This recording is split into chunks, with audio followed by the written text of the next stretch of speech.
मिनशैतानिर्रजीम बिस्मिल्लाहिर्रहमानिर्रहीम। अस्सलाम वालेकुम जी स्टूडेंट्स, कैसे हैं स्टूडेंट्स। आज हम 7 क्लास की मैथमेटिक्स जो कि ऑक्सफोर्ड का सिलेबस है, ठीक है जी। तो इसमें हम जो है आज एक्सरसाइज 5 करेंगे। चैप्टर नंबर 5 की एक ही एक्सरसाइज है और पीछे मैं यूनिट 4 तक कंप्लीट एक्सरसाइज करवा चुका हूँ, ठीक है। इसके रिलेटेड भी आप लेक्चर ले सकते हैं जी। तो इसमें हमें जो है क्या सीखना है कि ये हमारे पास जो है वो कहता है कि फिल इन द ब्लैंक। यहाँ पे वो time and distance have dash variation, ठीक है। और यहाँ पे वो वेरिएशन या प्रोपोर्शन या रेशो की बात करेगा वो, ठीक है। या इस तरह की वैल्यूज़ जो है वो 3 वैल्यूज़ दी होंगी, उसमें से चौथी वैल्यू जो है वो निकालनी होगी। तो ये सारी चीज़ें, इसके बारे में थोड़ा कॉन्सेप्ट है वो हम पढ़ लेते हैं, फिर आप लोगों को जो है वो क्वेश्चंस की समझ आनी है, अदरवाइज़ समझ नहीं आएगी आपको। तो इसके लिए हमें जो है पहले प्रोपोर्शन के बारे में पढ़ना होगा। इसके 2 नाम होते हैं, एक तो इसे प्रोपोर्शन को वेरिएशन कहते हैं, प्रोपोर्शन को, ठीक है। इसकी जगह पे आप वेरिएशन भी लिख सकते हैं। और इसकी मज़ीद 2 टाइप हैं, डायरेक्ट वेरिएशन और इनवर्स वेरिएशन, ठीक है। इसकी डेफिनेशन क्या कहती है कि प्रोपोर्शन है क्या। A proportion is a statement that equals to ratio और rate. A ratio can be represent as a fraction, so a proportion says that 2 fraction are equal. यहाँ पे वो कह रहा है कि रेशो, पहली तो बात है प्रोपोर्शन, बल्कि उससे भी पहली बात है रेशो। तो ratio can be represent as a fraction. Ratio क्या होती है, किसी भी 2 नंबर्स के दरमियान ये जो सिंबल्स हैं, ये जो डॉट हैं 2, इनके दरमियान में ये जो रेशो है, इसको निस्बत, यानी इन 2 डिजिट के दरमियान में निस्बत को रेशो कहते हैं, ठीक है। और इसको वो कहता है रिप्रेजेंट है, फ्रैक्शन भी लिखा जाता है। जो रेशो होती है उसको 3/5 इस तरह से भी लिखा जा सकता है, ठीक हो गया।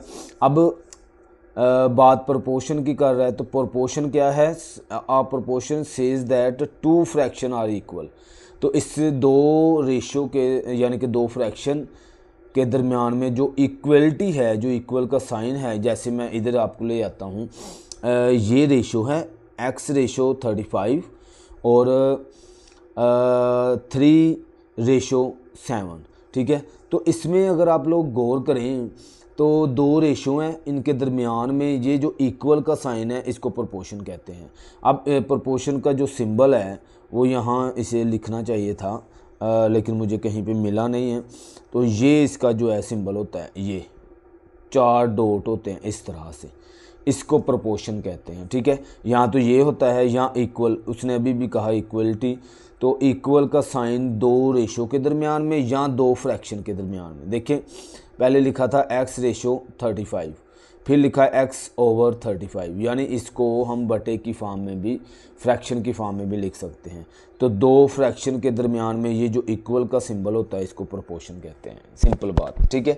इसकी मज़ीद 2 टाइप हैं, कौन कौन सी, डायरेक्ट प्रोपोर्शन और इनवर्स प्रोपोर्शन, ठीक है।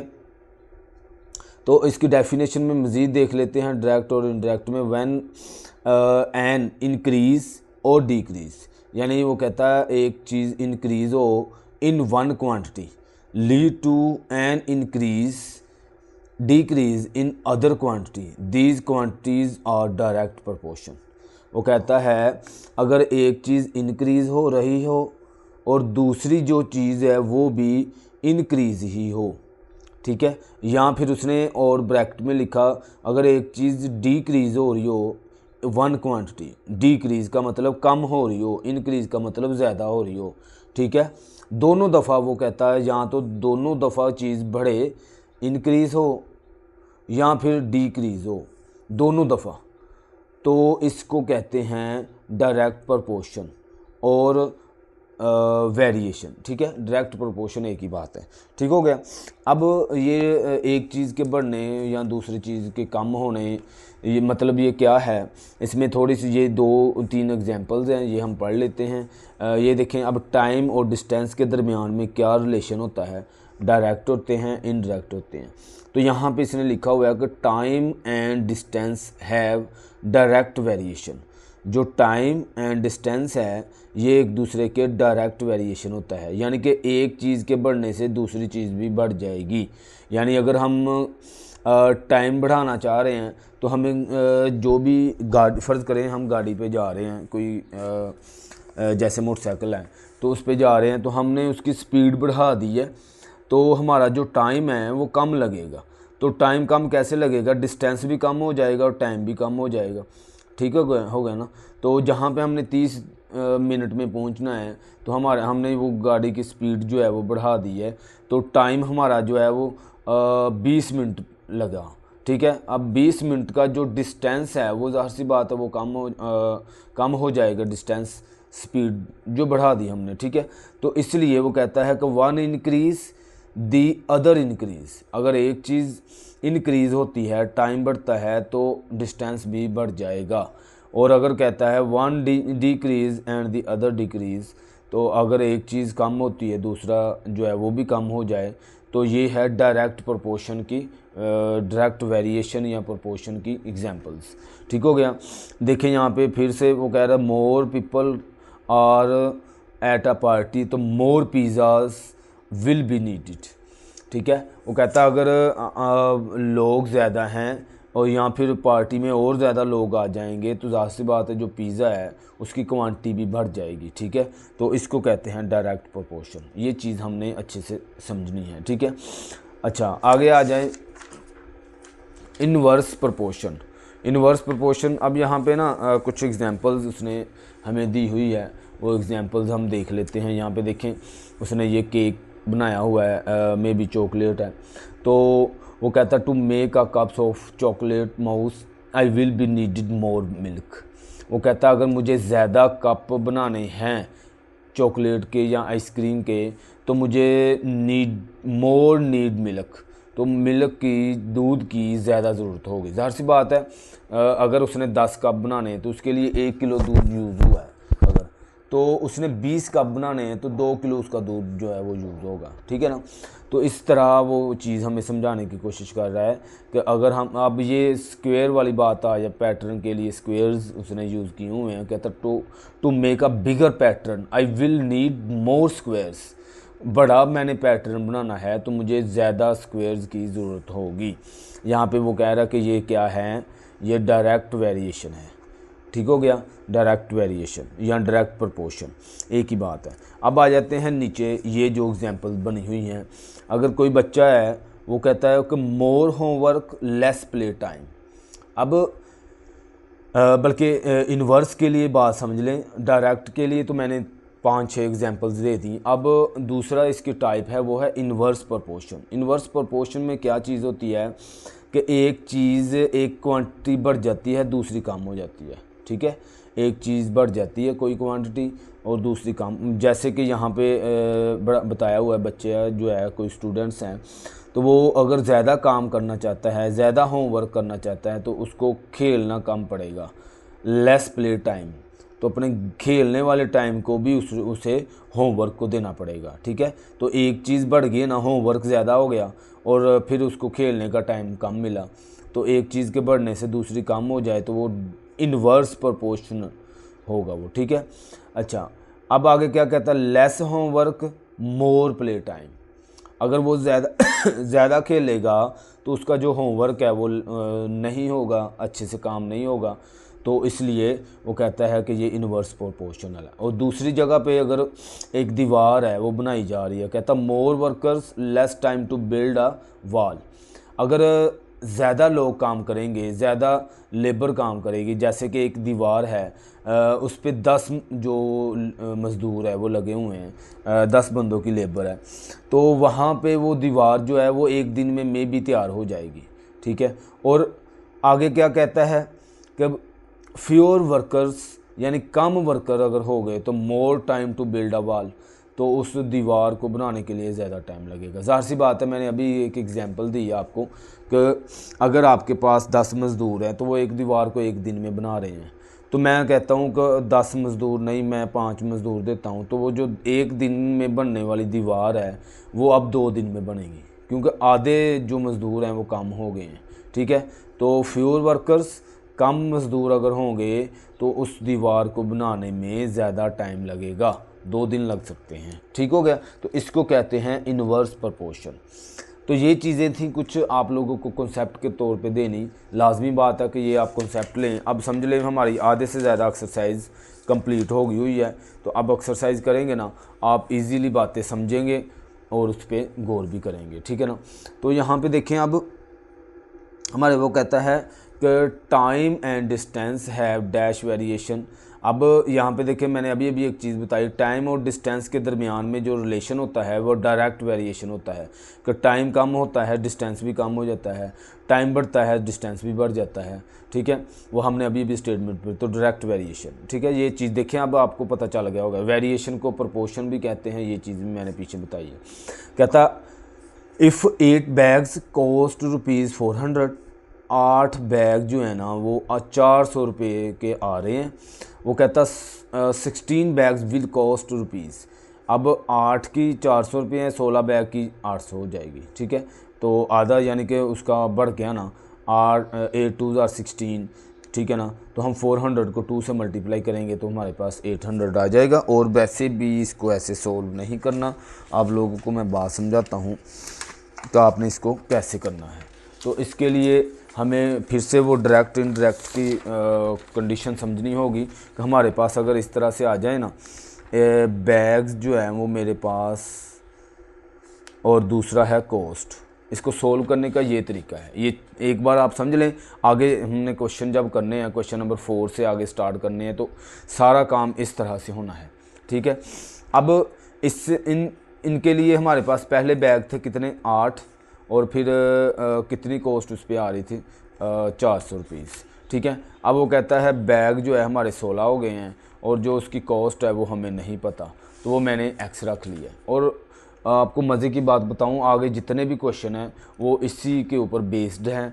2 चीज़ें उसने हमें कही होंगी, उसमें से 3 वैल्यूज़ हमें दे देगा हर दफ़ा, और 1 वैल्यू हमने फाइंड करनी होगी। जो वैल्यू फाइंड करनी होगी उसको लेट एक्स ही रखेंगे हम हमेशा। ठीक है, अननोन वैल्यू होती है, एक्स वेरिएबल है, तो अननोन वैल्यू है वो हमें पता नहीं कितना है।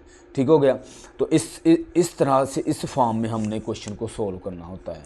अब देखें इस फॉर्म में, अब इसके बाद पहले हमने इसको ऐसे बना लिया, इसके बाद हमने क्या करना है, हमने डायरेक्ट इनडायरेक्ट को समझते हुए क्वेश्चन को सोल्व करना है। पहले सबसे आपने इसका एरो बनाना है, जो एक्स वाली साइड होगी ना, याद रखनी है ये बात, कहीं पे चाहे लिख लें, एक्स वाली साइड को हमेशा आपने ना जो एरो लगाना है, ये ऊपर को ही एरो ऐसे लगाना है। ठीक है, ये एरो का क्या चक्कर है, डायरेक्ट इनडायरेक्ट के लिए एरो यूज़ होते हैं। अगर मेरी एक चीज़ क्वांटिटी वो इंक्रीज़ हो रही है और दूसरी क्वांटिटी जो है वो डीक्रीज़ हो रही है, ये इंक्रीज़ हो रही है, डीक्रीज़ हो रही है, तो इसके लिए जो एरो है ना, वो एरो का साइन हम यूज़ करेंगे नीचे को। ये याद रखनी है बात आपने, क्योंकि आपने इस क्वेश्चन को सोल्व करना है और ये एक्सरसाइज सारी इसी के ऊपर बेस्ड है, तो ये बात आपको समझनी पड़ेगी। ठीक है, तो मैंने क्या बताया, अगर एक चीज़ इंक्रीज़ हो रही है और दूसरी जो है वो कम हो रही है, तो एरो कहाँ हमने लगाना है, नीचे को एरो का साइन लगाना है। ठीक है, और इसी तरह अगर एक क्वांटिटी जो है वो इंक्रीज़ हो रही है और दूसरी क्वांटिटी जो है वो भी इंक्रीज़ हो रही है, या फिर एक क्वांटिटी डीक्रीज़ हो रही है और दूसरी भी डीक्रीज़ हो रही है, दोनों दफ़ा बात ये जहन में रखनी है कि बायक्लक्स दोनों चीज़ें ही कम हो तो वो डायरेक्ट प्रोपोर्शन होता है। ठीक है, वो डायरेक्ट प्रोपोर्शन होता है। तो इसका मतलब ये हुआ, इसका जो एरो है वो हमने ऊपर को लगाना है। ठीक है, ये जो ऊपर को एरो है नीचे से ऊपर को, ये हम डायरेक्ट के लिए यूज़ करेंगे, और जो ऊपर से नीचे है वो इनडायरेक्ट के लिए यूज़ करेंगे। ठीक है, यानी इनवर्स के लिए। ठीक है, अब मैंने बताया कि जो एक्स वाली साइड है वो हमेशा आपने एरो ऊपर रखना है। ठीक है, इसके लिए आपने कंपेयरिंग नहीं करनी है। अब चूंकि हमने ये देखना है कि ये जो वर्क है, इसमें जो काम है वो इनडायरेक्ट हो रहा है कि डायरेक्ट हो रहा है, तो वो चेक कर लेते हैं। वो कैसे चेक करना है हमने इनको कंपेयर करना है एक दूसरे के साथ। जब हम कंपेयर करेंगे देखेंगे कि कौन सी चीज़ बढ़ रही है कौन सी कम हो रही है, ठीक है ना, फिर ही हमें पता चलेगा ना इंक्रीज़ हो रही है कि डिक्रीज़ हो रही है। तो इधर अगर आप लोग देखें कि 400 रुपीज़ के 8 बैग आ रहे थे, ठीक है। तो अब हमें वो कह रहा है कि मैंने 16 बैग लेने हैं, तो उसके जो रुपीज़ है वो कितने होंगे। तो अब ज़ाहिर सी बात है कि अगर 8 बैग 400 रुपये के आ रहे हैं तो 16 बैग जो है वो कितने रुपए के आएंगे, वो ज़ाहिर सी बात है ज़्यादा पैसों के ही आएंगे। हमने ये चीज़ जो है अपने माइंड में रखनी है कंपेयर करवाते हुए। तो इसलिए यानी कि बैग जो है वो भी बढ़ गए हैं, जो कॉस्ट है वो भी बढ़ गई हैं। अब याद रख, यहाँ पे देखें इंक्रीजिंग हो रही है कि हमारे पास बैग ज़्यादा हो गए हैं, तो ज़ाहिर सी बात अगर बैग ज़्यादा हो गए हैं पैसे भी ज़्यादा लगेंगे, कम तो पैसे लगेंगे नहीं। तो इसलिए इसका एरो भी आपने ऊपर को लगा देना। मैंने कहा जब डायरेक्ट प्रोपोर्शन होना है तो उसमें दोनों चीज़ें बढ़ जानी हैं, पैसे भी बढ़ गए हैं यहाँ पे, बैग भी बढ़ गए हैं, तो एरो ऊपर को लगा दिए। अब इसको लिखना कैसे है, फ़र्स्ट ऑफ ऑल क्या काम करना है, पहले आपने इसको इस फॉर्म में लिखना है कि कितने बैग्स थे, कितनी कॉस्ट थी, ये सारा कुछ लिख लेना। लिखने के बाद हमने ये चीज़ देखनी है, डायरेक्ट इनडायरेक्ट देखनी है, ठीक है, एरो लगाने के लिए। तो एक्स वाली साइड मैंने कहा हमेशा ऊपर आपने रख लेनी है, इसको आपने कोई बात सोचनी नहीं है। और फिर जब आप कंपेयर करेंगे कि 8 बैग 400 रुपये के हैं, 16 बैग ज़्यादा पैसों के आएंगे कम पैसों के नहीं होंगे, तो दोनों चीज़ें बढ़ गई हैं, तो इसलिए एरो ऊपर को लगाएंगे। अब इसको सोल्व कैसे करना है, आपने जो देखें ये जो हमारे पास एरो होता है ना, इसकी 2 साइड्स होती हैं, एक हेड होता है और एक टेल होती है। ये आप ये वाला क्वेश्चन अगर इधर ही अच्छे से समझ लेते हैं ना तो आगे देखना आपके लिए बड़ी आसानियाँ हो जाएंगी, ठीक है ना। तो देखिए यहाँ पे एक ये हेड होता है, ये इसकी टेल होती है। जो टेल के साथ डिजिट लिखा होता है वो हम ऊपर लिखेंगे, जो हेड के साथ लिखा होगा वो नीचे लिखेंगे, और इक्वल टू। इसी तरह जो मेरे पास टेल के साथ डिजिट लिखा होगा वो ऊपर, जो हेड के साथ लिखा होगा वो नीचे, ठीक हो गया। अब इसको सोल्व करेंगे, क्रॉस मल्टीप्लाई करवा लें, ठीक है। ये ऑलरेडी ठीक ही फॉर्म में है, इसको उठाएं बस इधर ले आएँ, 16/8 × 400 इक्वल टू, आगे आपके ये सोल्यूशन जो है वो बिल्कुल आसान है, क्रॉस मल्टीप्लाई करवा के क्वेश्चन को सोल्व कर लें। ये इसके साथ कट करें, 8 5 40 और 0 वैसे ही, तो 16 × 50 इक्वल टू x। इन दोनों को मल्टीप्लाई करवा दें, 16 मल्टीप्लाई 15 है और 16, 60 6 5 300 और हो गया यहाँ पे 1 0 और 5, 0 0 और 8। देखें यहाँ पे मेरे पास इन दोनों को मल्टीप्लाई करने से मेरे पास x की जो वैल्यू है वो 800 आ गई है। तो गौर करें यहाँ पे हमारे पास 800 ही लिखा हुआ है ना। तो ये क्वेश्चन इस तरह से आपने करने हैं। तो फ़िलहाल मैंने इसको डिटेल में बताया है, इंशाल्लाह आगे क्वेश्चन करेंगे तो आपको ज़्यादा मज़ा भी आएगा और समझ भी आएगी, ठीक है। आगे इसका तीसरा पार्ट करते हैं। When the number of workers increase the time needed to complete work is dash. When number of worker increase, वो कहता है लोग वर्कर जो हैं वो इंक्रीज़ हो गए हैं, बढ़ गए हैं, तो टाइम कितना लगेगा, तो टाइम ज़ाहिर सी बात है कम लगेगा। डिक्रीज़ होगा तो इधर लिखें आप डिक्रीज़, ठीक है ना, कि ज़्यादा लोग काम कर रहे हैं तो टाइम बहुत कम लगेगा, ठीक है, टाइम डिक्रीज़ हो जाएगा, तो यहाँ पे डिक्रीज़ लिख देंगे आप। If an increase in one quantity result to decrease in an other, वो कहता है increase in one quantity increase हो रही है और उसका जो रिज़ल्ट है वो डिक्रीज़ हो रहा है, ठीक है। Then the two quantity are in dash proportion, तो इनवर्स प्रोपोर्शन है। मैंने अभी बताया कि एक चीज़ के बढ़ने से दूसरी कम हो जाए तो हम क्या करेंगे, उसको वो होगा इनवर्स प्रोपोर्शन होगा या इनडायरेक्ट प्रोपोर्शन होगा। अब फिर से ये सवाल आ गया तो इसको भी सोल्व आपने करना है। तो ये तो सीधा सीधा आप सोल्व कर सकते हैं, इसमें ऑलरेडी रेशो बनी हुई है। तो ये देखें, इसको क्या करेंगे, 16 रेशो इक्वल टू 8 रेशो, ये डैश है, डैश को मैं x का नाम दे लेता हूँ, ठीक हो गया। अब इसको बटे में लिख लें आप, 16/6 इक्वल टू 8/x। इसको क्रॉस मल्टीप्लाई करवाएं, x को इससे के साथ मल्टीप्लाई करें, 16x 6 × 8 x इक्वल टू 16 इस साइड पे डिवाइड हो जाएगा, 8 6 48/16।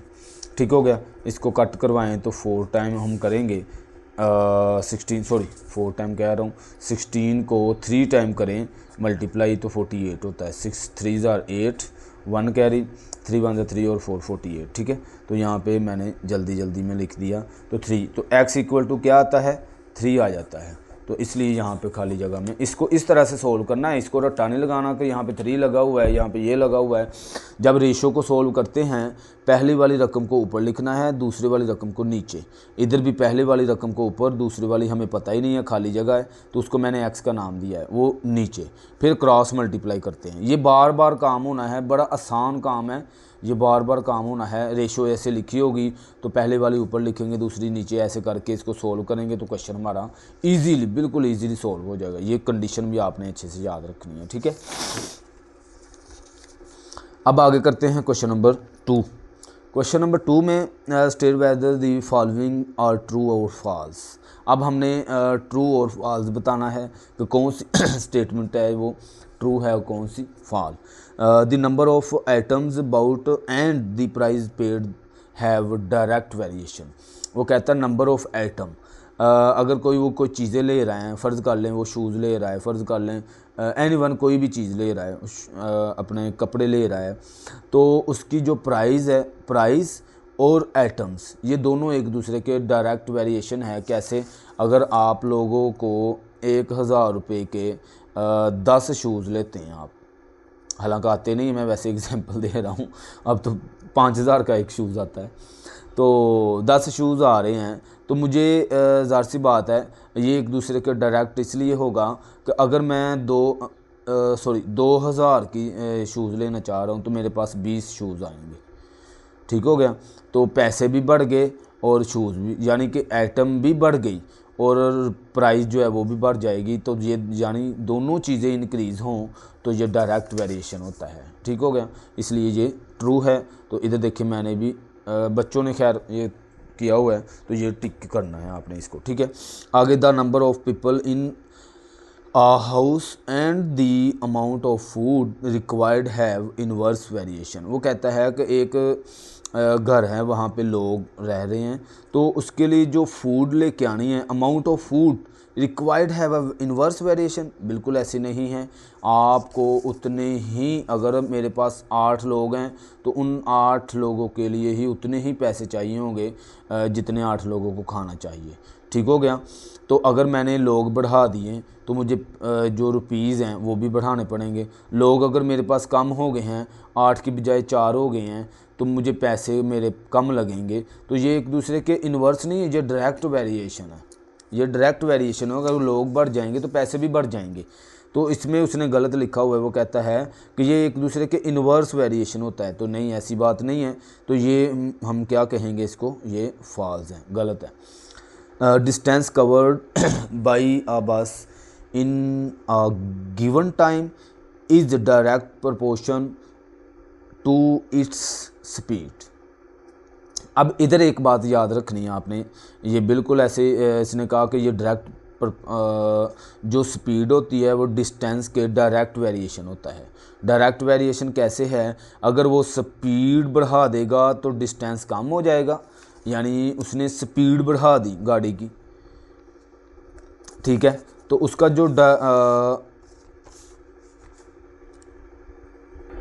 जी, तो ये एक दूसरे के डायरेक्ट प्रोपोर्शन होगा, ठीक है। जितना वो जो बस है वो एक कांस्टेंट स्पीड से एक टाइम कवर कर रही है, ठीक है ना। तो चूंकि ये टाइम उस दोनों डिस्टेंस और टाइम दोनों एक दूसरे के डायरेक्ट प्रोपोर्शन होते हैं, ठीक है। अगर वो स्पीड के बारे में पूछता ना तो उसकी स्पीड तो और डिस्टेंस में ये चीज़ फ़र्क हो जाना था कि अगर वो स्पीड और टाइम के बारे में पूछता, ठीक है। तो इधर उसने टाइम और डिस्टेंस बताया है, ठीक है, और बल्कि स्पीड और डिस्टेंस का बताया है उसने, ठीक है। तो ये दोनों एक दूसरे के डायरेक्टली प्रोपोर्शन है। और अगर वो पूछता ना स्पीड और टाइम के बारे में, तो ज़ाहिर सी बात है अगर वो स्पीड बढ़ा रहा है तो टाइम कम लगना है, उसका टाइम कम कवर होगा, ठीक है। तो डिस्टेंस और स्पीड वो तो कम नहीं ना होगी, डिस्टेंस तो उतना ही होना है, लेकिन स्पीड उसकी जो है वो बढ़ जाएगी, ठीक है ना। तो इसलिए ये एक दूसरे के डायरेक्ट प्रोपोर्शन हो गए। If a gardener plants 6 saplings in 3 hours, he can plants 10 sapling in 4 hours। वो कहता है एक गार्डनर है वो यहाँ, तो यहाँ पे वो असल में ये है कि 6 प्लांट्स 6 पौधे वो जो है ना वो 3 घंटों में लगा रहा है, ये समझ लें। और इधर वो 10 लगाना चाह रहा है तो वो 4 घंटों में नहीं लगाएगा। ज़ाहिर सी बात है, अगर 6 की एवरेज 3 आवर्स हैं तो 1 घंटा बढ़ा के वो इतना तो नहीं ना ये काम हो सकता कि वो ना ऐसे कर रहा है कि 2 लगाता है तो 1 घंटे में लगा रहा है, फिर 2 लगा रहा है 1 घंटे में, फिर 2 लगा रहा है 1 घंटे में। तो इधर उसने 4 घंटे बढ़ाए हैं, तो ज़ाहिर सी बात है उसको फिर 5 घंटे लगेंगे, ठीक है। यानी 6 के बाद उसने यानी 10 प्लांट जो है वो लगा रहा है, तो उसके लिए उसको 5 घंटे लगने हैं, 4 घंटे नहीं लगने हैं, ठीक है। इसलिए ये स्टेटमेंट हमारी गलत हो गई, ठीक है। आगे वाला देखते हैं। A car that travels 30 kilometre in 5 hours will travel 150 kilometre in 2.5 hours. इधर वो कह रहा है कि अगर एक ट्रैवल है गाड़ी है एक, वो 300 किलोमीटर 5 घंटों में कवर कर रहा है, ठीक है। विल वी ट्रैवल 150 किलोमीटर, इसका हाफ 300 का हाफ होता है 150, ठीक है। और 5 का हाफ जो है वो होता है 2.5, ठीक है, 2.5 आवर्स। तो ये बिल्कुल स्टेटमेंट सही लिखी हुई है उसने, इसलिए हम इसको क्या कहेंगे, ट्रू कहेंगे। उसने वक्त जो ट्रैवलिंग है वो भी, सफ़र भी उसने आधा कर दिया और टाइम भी आधा कर दिया, तो दोनों चीज़ें कम हो गई हैं, ठीक है ना। तो इसलिए ये हमारी स्टेटमेंट बिल्कुल ट्रू है, पूरी स्टेटमेंट सही लिखी हुई है उसने, ठीक है। आगे करते हैं इसका। Right direct proportion direct and inverse variation against the following statement, ठीक है। अब हमने इधर बस ये बताना है कि डायरेक्ट और इनडायरेक्ट के बारे में, कौन सी स्टेटमेंट डायरेक्ट है और कौन सी इनडायरेक्ट है, ठीक है। तो the number of pencil boat and there cost, अब कॉस्ट बढ़ा देगा तो उसकी जो पेंसिल है वो ज़्यादा हो जाएंगी, पैसे कम होंगे तो पेंसिलें भी कम हो जाएंगी। अगर उसने 50 पेंसिलें लेनी है तो 50 आ रही हैं 2000 की, तो उसने 100 लेनी है तो वो 4000, पैसे उसको बढ़ाने ही पड़ेंगे जो मर्ज़ी हो। तो इसलिए ये दोनों एक दूसरे के डायरेक्ट प्रोपोर्शन है। इधर आप लिख सकते हैं डी लिख सकते हैं या डायरेक्ट लिख लें, आपकी मर्ज़ी, जैसे आपको ईजी लगे। The number of a man on a job and the days required to complete it. वो कहता है कि number of man on a job days required to complete. वो कहता है कि जितने लोग जॉब कर रहे हैं, काम कर रहे हैं किसी एक वर्क पे, कहीं पे कोई शायद मे बी कोई काम कंप्लीट करना था, वो कहता है डेज रिक्वायर्ड, जो उनको दिन दिए गए थे उसी में उन्होंने कंप्लीट किया है, ठीक है ना। तो इसका मतलब ये हुआ कि ये दोनों एक दूसरे के इन्वर्सली प्रोपोर्शन हो गए। अगर उसने 5 दिन में काम ख़त्म करना है तो उसको लोग ज़्यादा लगाने पड़ेंगे, ठीक है ना, मैन बढ़ाने पड़ेंगे, ठीक है। तो रिक्वायर्ड टाइम उसने जो दिया, फ़र्ज़ करें उसने रिक्वायर्ड टाइम 5 दिन दिया, ठीक है। अब उसको पता है कि 5 दिन वाला काम 15 लोग ख़त्म करते हैं, तो उसने 15 लोग लेके आएंगे। अगर वो कहता है कि उसने 3 दिन देने हैं तो 20 लोग, दिन कम होते जाएंगे अगर, तो लोग बढ़ते जाएंगे, ठीक है ना। इसलिए ये एक दूसरे के इन्वर्स प्रोपोर्शन हो गए, ठीक है, इन्वर्स वेरिएशन होगा। The speed of car and time taken to cover the given distance. आप देखें स्पीड और टाइम की बात कर रहा है यहाँ पे। मैंने पीछे एक बात समझाई थी इस वाले क्वेश्चन में स्पीड और टाइम के बारे में, ये देखें अगर आपको याद हो तो उसने यहाँ पे ना कहा है कि the speed of a car and the time taken to cover the given distance. बताए गए डिस्टेंस में उसने टाइम के साथ स्पीड जो है वो बढ़ा के वो कवर किया है। तो ये एक दूसरे के क्या हैं, ये एक दूसरे के इन्वर्स प्रोपोर्शन है। उसकी वजह ये है कि अगर वो स्पीड बढ़ा देगा तो टाइम कम लगेगा, अगर वो स्पीड कम कर देगा तो टाइम ज़्यादा हो लगेगा, इसलिए ये एक दूसरे के इन्वर्स प्रोपोर्शन है। Distance covered and the time taken by a car moving at constant speed. ज़बरदस्त। वो कहता है कि यहाँ पे भी मैंने कांस्टेंट का जिक्र किया था कि वो एक कार को कांस्टेंट स्पीड से लेके जा रहा है, ठीक है। तो ये जो चीज़ है, फिर डिस्टेंस और टाइम ये दोनों एक दूसरे के डायरेक्टली प्रोपोर्शन होंगे। अगर वो स्पीड बढ़ा देगा तो टाइम भी जो है उसका मतलब उसकी स्पीड बढ़ाने से डिस्टेंस जो है मतलब हाँ, डिस्टेंस जल्दी कवर करना चाह रहा है तो वो स्पीड उसकी जो है वो बढ़ा देगा, ठीक है ना। तो दोनों चीज़ें एक दूसरे के, डिस्टेंस और टाइम, ये दोनों एक दूसरे के डायरेक्टली प्रोपोर्शन होगा कि एक के बढ़ने से दूसरी चीज़ भी बढ़ जाएगी, ठीक है ना। कम टाइम लगेगा तो डिस्टेंस जो है वो भी कम हो जाएगा, ठीक है। कम टाइम लगेगा, अगर टाइम ज़्यादा लगेगा तो डिस्टेंस भी ज़्यादा हो जाएगा, दोनों चीज़ें जो है वो इंक्रीज़ हो जाएंगी। तो ये हमारा क्वेश्चन इधर तक सोल्व हो गया। आगे हमारे पास क्वेश्चन सॉल्यूशन वाले हैं। तो इसके हमने 3 ही फर्स्ट लेक्चर में इसके 3 क्वेश्चन किए हैं, ठीक है। इसको अच्छे से समझें, करें। बहुत शुक्रिया। अल्लाह हाफिज़।